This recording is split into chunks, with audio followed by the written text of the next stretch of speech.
नमस्कार. आजच्या भागामध्ये आपण बघूया चांदेकरांच्या इथे रक्षाबंधन साजरा केला जातो. तेव्हा रोहिणी श्रीकाकांना राखी बांधते. त्याच्यानंतरला रोहिणीसाठी आता श्रीकाकांनी गिफ्टसुद्धा आणलेलं असतं. ते गिफ्ट घेतल्यानंतर रोहिणी म्हणत असते, "काय रे श्री, ही साडी आणलीस तू माझ्यासाठी, पण हा काय कलर आणलायस तू? तुला माझी चॉईस माहिती नाही आहे का? खरंच वय झालं आहे तुझं. मी कुठल्या रंगाची साडी नेसते हे सुद्धा तुला माहिती नाही आहे." तेव्हा इथे श्रीकाका म्हणतात, "मला वाटलंच होतं तू असं काहीतरी बोलशील. अगं सगळ्यात महागडी साडी घेऊन आली तुझ्यासाठी. त्याच्यावरती आहे ना टॅगसुद्धा आहे किमतीचा. तो मुद्दामून ठेवला आहे मी तुला दाखवायला.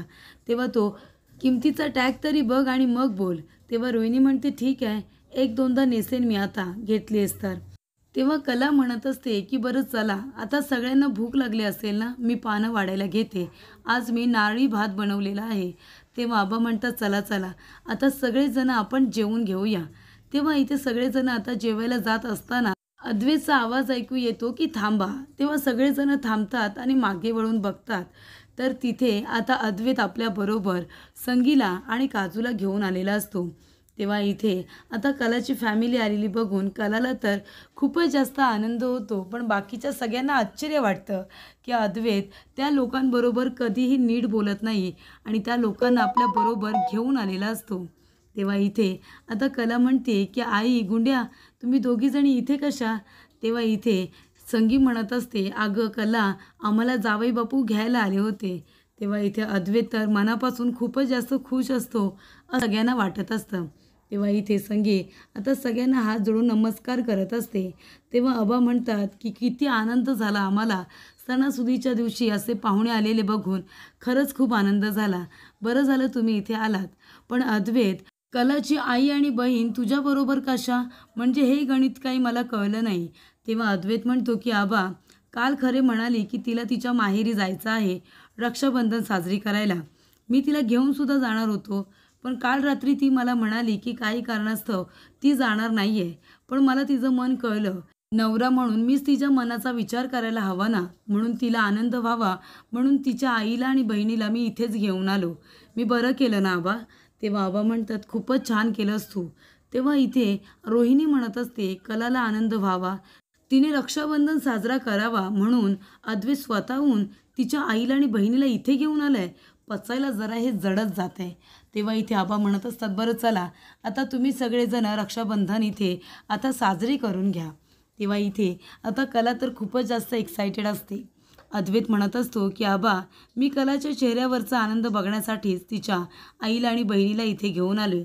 आबा म्हणतात की "अद्वैता, आता तुला कळलंय की बायकोचं मन कसं जपायचं ते, बायकोला कसं आनंदी ठेवायचं." तेव्हा सरोजला खूप राग येतो. ती म्हणते, "ह्या मुलाचं मला काही कळतच नाही आहे." आणि ती रागानेच तिथून निघून जाते.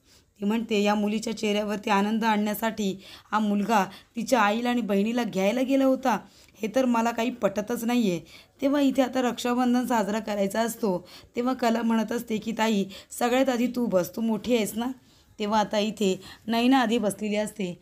तेव्हा कला तिचं औक्षण करायला जाणार आणि तिला आता कुंकू लावायला जाणार. तेवढ्यातच नैना म्हणते की "मला कुंकू नको लावूस, मला ॲलर्जी होते, मला फक्त राखी बांध." तेव्हा इथे कला फक्त तिला राखी बांधते. त्यानंतर इथे आता कला बसते, तिला काजू राखी बांधते. त्याच्यानंतरला नैनाला राखी बांधते. तर इथे आता नैना कलाला राखी बांधते. त्याच्यानंतर नैना आणि कला दोघीजणी काजूला राखी बांधतात. तर इथे रक्षाबंधन खूपच जास्त छान पद्धतीने साजरा होत असतो. घरातले सगळेजण खूपच जास्त खुश असतात. मात्र रोहिणी, श्रीकाका आणि सरोज तिघांना खूपच जास्त राग येत असतो. मात्र इथे आता कलाचा आनंद खूपच जास्त वाढलेला असतो, कारण ती अपसेट झालेली असते. तिला तिच्या माहेरी सरोज पाठवत नाही म्हणून ती जात नाही. पण तिला काजू आणि तिची आई आता तिच्या घरी आलेली असते सण साजरा करायला. तेव्हा तिला खूपच जास्त आनंद झालेला असतो. तेव्हा इथे आबा म्हणतात, "चला, आज मी भरून पावलो, तुमचासुद्धा रक्षाबंधन साजरा झाला." आबा म्हणतात, "आता सगळेजण जेवायला चला बरं." तेव्हा संगी म्हणत असते की "आबाजी, तुम्ही जेवून घ्या, आता आम्ही निघतो." तेव्हा आबा म्हणतात, "असं कसं बहीणबाई? अहो, तुम्ही तुमच्या मुलीच्या घरी सणासुदीला आलाय आणि न जेवता जाणार, हे आम्हाला तरी पटेल का? जेवून जा बरं." तर इथे सगळ्यांची आता जेवणं झालेली असतात. तेव्हा इथे अद्वैत आता पाणी प्यायला किचनमध्ये आलेला असतो. कला म्हणते की "चांदेकर, मला तुझ्याशी बोलायचं आहे." तेव्हा अद्वैत म्हणतो, "बोल ना."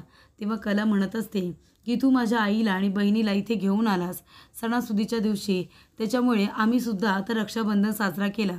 नाहीतर मी तर जाऊ शकत नव्हते आणि नयनाताईने सुद्धा यायला नकारच दिला होता. जर मी गेले असते आणि नयनाताई नसते आली तर आई हिरमसून गेली असती. पण तू आईलाच इथे घेऊन आलास आणि काजूलासुद्धा. तेव्हा इथे रक्षाबंधन साजरा झाला आणि तो आमच्या दोघांमधला मध्ये गाठलास. त्याच्यामुळे मला तुला मनापासून थँक्यू म्हणायचं आहे. आणि ती आता इथे अद्वैतला आपला हातसुद्धा मिळवते. तेव्हा इथे अद्वैत म्हणतो, मी सुद्धा तुला तेच म्हणतोय की तुला थँक्यू म्हणायची गरज नाही आहे. हे मी जे काही केलं ते खरंच मनापासून केलं. मी थोडंफार इथे माझं पाप कव्हरअप करण्याचा प्रयत्न करतोय. म्हणजे मंगळागौरीच्या दिवशी तुझ्या आईवडिलांनी जे दागिने आणले होते किंवा जो आहेर आणला होता तो छोटा असल्यामुळे त्यांना खूप काही ऐकून घ्यावं लागलं आणि तेव्हा तुझा आणि तुझ्या घरच्यांचा अपमान झाला. त्याची मी भरपाई करतोय असं समज. त्यासाठी तुला थँक्यू म्हणायची गरज नाही आहे. तेव्हा कला म्हणते, पण आज तू जे काही केलेस ना आमच्यासाठी, ती माझ्यासाठी खरंच खूप मोठी गोष्ट आहे. तेव्हा अद्वैत म्हणतो, मी दी ग्रेट अद्वैत चांदेकर आहे. मी करताना सगळ्या गोष्टी मोठ्याच करतो. तेव्हा इथे कला आल्यानंतर रजनी म्हणत असते, अगं कला, तुझ्या आईला तुझ्या रूममध्ये घेऊन जा, त्यांच्याबरोबर गप्पा मारत बस ना. तेव्हा इथे आता संगीला कलाच्या रूममध्ये जायला सांगतात. तेव्हा कला आणि संगी दोघीजणी आता छान गप्पा मारत असतात. तेव्हा इथे संगी म्हणते की कले, मला खरंच खूप आनंद झाला आहे. आबाजी किती मानतात गं तुला, सतत तुझं कौतुक करत असतात. तेव्हा कला म्हणते, हो ना, बाबांना कसं माझ्या प्रत्येक गोष्टीचं कौतुक होतं तसं आबासुद्धा माझ्या छोट्या छोट्या गोष्टींचं खूप जास्त कौतुक करतात. तुला माहिती आई, एवढं कौतुक ऐकून कधी कधी मला तर खूप जास्त लाजायलासुद्धा होतं. तेव्हा इथे सरोज म्हणत असते की अद्वैत, हे सगळं काय आहे मला कळत नाही आहे. तू त्या मुलीचा विचार एवढा कधीपासून करायला लागलास? म्हणजे ती रक्षाबंधनला तिच्या घरी गेली नाही म्हणून तू तिच्या आईला आणि बहिणीला इथेच घेऊन आलास. मला खूप जास्त इरिटेट होतंय. आधी तू माझ्या प्रश्नाचं उत्तर दे. तुझ्या मनामध्ये नेमकं चाललंय तरी काय, आधी ते मला सांग. तेव्हा इथे अद्वैत मात्र गप्पच असतो. संगी म्हणत असते की कले, आबांच्या नजरेत मी तुझ्याबद्दलचं कौतुक बघते ना, तेव्हा मला खरंच खूप आनंद होतो. नंतर मीच माझ्या मनाला म्हणाले की माझी कला आहेच कौतुक करण्यासारखी, मग सगळेजण तिचं कौतुक करणारच ना. आणि संगी म्हणते, कले, अगं जावई बापूसुद्धा किती बदललेत. ते स्वतःहून आम्हाला घ्यायला आले. मला तर विश्वास बसत नव्हता. मुलगी आणि तिच्या घरचे ते लोक आपल्याबरोबर कसे वागलेत हे सगळं तू विसरलेस का? तरीसुद्धा त्या मुलीबरोबर तुला काय सुखाने संसार करायचा आहे? संसार करायचा असेल तर मला तसं सांग. तेव्हा इथे संगी म्हणत असते, जावई बापू अचानक एवढे कसे बदलले गं? म्हणजे अचानक तुझ्याबरोबर एवढे कसे चांगले वागायला लागले? आधी तर तुझ्याशी नीट बोलतसुद्धा नव्हते. मंगळागौरीच्या दिवशी किती तुझा अपमान केला. मग आता अचानक असं काय झालं की तुझ्याशी एवढे चांगले वागायला लागले? तेव्हा इथे सरोज म्हणत असते की अद्वैत, तुझ्या अशा वागण्यामागे काही कारण आहे का? ते असेल तर ते सुद्धा मला सांग. तेव्हा इथे अद्वैत आता देवासमोर उभा राहिलेला असतो आणि तो म्हणतो, देवा, मी तुझे हात जोडून माफी मागतो. कारण माझ्यामुळे आणि खरेमुळे आज तुझा अपमान झाला, जो की नको व्हायला हवा होता. आणि माझ्यामुळे आबांनासुद्धा त्रास झाला. आता यापुढे मी आबांसाठी काहीही करेन. खरेजवळ मला चांगलं वागायचं नाटक जरी करावं लागलं ना तरीसुद्धा चालेल. आणि हे फक्त आपल्या दोघांमध्ये राहील. मी दुसरं कुणाला काही सांगणार नाही आहे. तेव्हा इथे सरोज म्हणते, सांग ना मला अद्वैत, याच्यामागे काही कारण आहे का? तेव्हा अद्वैत म्हणतो, आई, माझा महत्त्वाचा फोन आला आहे, मला जावं लागेल. आणि अद्वैत आता तिथून पळ काढतो. तरी ते संगी म्हणत असते की कला, मला माहिती आहे की जावई बापूंचं वागणं विचित्र आहे, पण कधीकधी एक गोष्टसुद्धा माणसामध्ये बदल घडून आणू शकते. आणि जर त्यांच्यामध्ये हा बदल झाला असेल तर तू त्यांच्यावरती संशय घेऊ नकोस. मला तर एवढंच वाटतं की माझ्या कलाचा आणि जावई बापूंचा संसार सुखाचा व्हावा. आता ते कशासाठी एवढे चांगले वागतायत मला माहिती नाही, पण तू त्यांना समजून घेण्याचा प्रयत्न कर. तरी ते अद्वैत आता कुणालाही सत्य सांगत नाही की तो कलाबरोबर चांगलं वागायचं नाटक का करतोय. तर इथे अद्वैत आता ऑफिसला जाण्यासाठी तयार होत असतो. तेव्हा तो आपल्या मनामध्ये म्हणत असतो की खरेने आमच्या चांदेकर ज्वेलर्समध्ये खूप काम केले, त्याच्यामुळे तिला तिचा मोबदला हा दिला पाहिजे. तिला तिचा पगार द्यायला पाहिजे. कारण आम्ही कुणाकडूनही चांदेकर फुकटचं काम करून घेत नाही. आणि आता मी बॉस तर आहे, पण ती माझी एम्प्लॉई आहे. पण त्याचबरोबर मी तिचा नवरा आहे. फक्त नवरा नाही तर चांगला नवरा. त्याच्यामुळे हे लक्षात ठेवूनच हे पैसे मला तिला द्यायचे आहेत. तेव्हा इथे अद्वैत म्हणतो की खरे थांब, हे घे तुझ्यासाठी. तेव्हा कला म्हणते, चांदेकर, हे काय आहे? आणि ती आता एन्व्हलपमध्ये बघते तर खूप सारे पैसे असतात. तेव्हा कला म्हणते की एवढे पैसे तू मला का देतोयस, आणि घर खर्चाला जर हे पैसे देत असशील तर आधीच मला आबांनी आणि रजनी मॅडमनी पैसे दिलेले आहेत. तेव्हा अद्वैत म्हणतो की नाही, हे पैसे घर खर्चासाठी नाही आहेत, हे तुझे मेहनतीची कमाई आहे. तू जेवढे दिवस काम केलेस ना, हा त्याचा पगार आहे असं समज. आणि तू मिस्टर स्वामीनाथन यांच्याबरोबर सुद्धा काम केलं होतंस, त्याचे पैसेसुद्धा तुला नंतर मिळतील. हे पैसे आधी ठेव, हे तुझ्या कामाचे पैसे आहेत. तेव्हा इथे कला लगेच ते पैसे घेते, अद्वैतला थँक्यू म्हणते.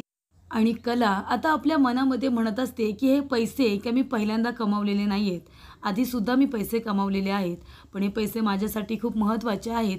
कारण लग्न झाल्यानंतर घर सांभाळून मी काम करून माझ्या कष्टाने हे पैसे कमावलेत. हे सगळं आबांमुळे झालं, कारण आबांनी मला सपोर्ट केला. तेव्हा कला आता आबांना थँक्यू म्हणायला येते. कला म्हणते की आबा, आज एक गंमतच झाली. आबा म्हणतात काय झालं, सूनबाई खूपच जास्त खुश दिसते. तेव्हा कला म्हणते की आबा हे बघा. तेव्हा आबा म्हणतात एवढे पैसे. कला म्हणते की अद्वैतने हे माझ्या कामाचे पैसे मला दिलेले आहेत, मला खरंच खूप आनंद झाला आहे. आबा तुम्ही मला सपोर्ट केलात म्हणून मी काम करू शकले आणि माझ्या मेहनतीने हे मी पैसे कमावू शकले. तेव्हा इथे आबा म्हणतात अगं अद्वैतने खंबीरपणे तुझी साथ दिली की तू त्याच्या इथे काम करू शकतेस, म्हणून तुला त्याने हा पगारसुद्धा दिला आहे. तेव्हा तुला अद्वैतलासुद्धा थँक्यू म्हणायला हवं आहे. तर आता कलाने ठरवलेलं असतं की ते सगळे पैसे आपल्या आईवडिलांना द्यायचे, म्हणजे किमान 2 महिन्याचा हप्ता तरी फेडला जाईल.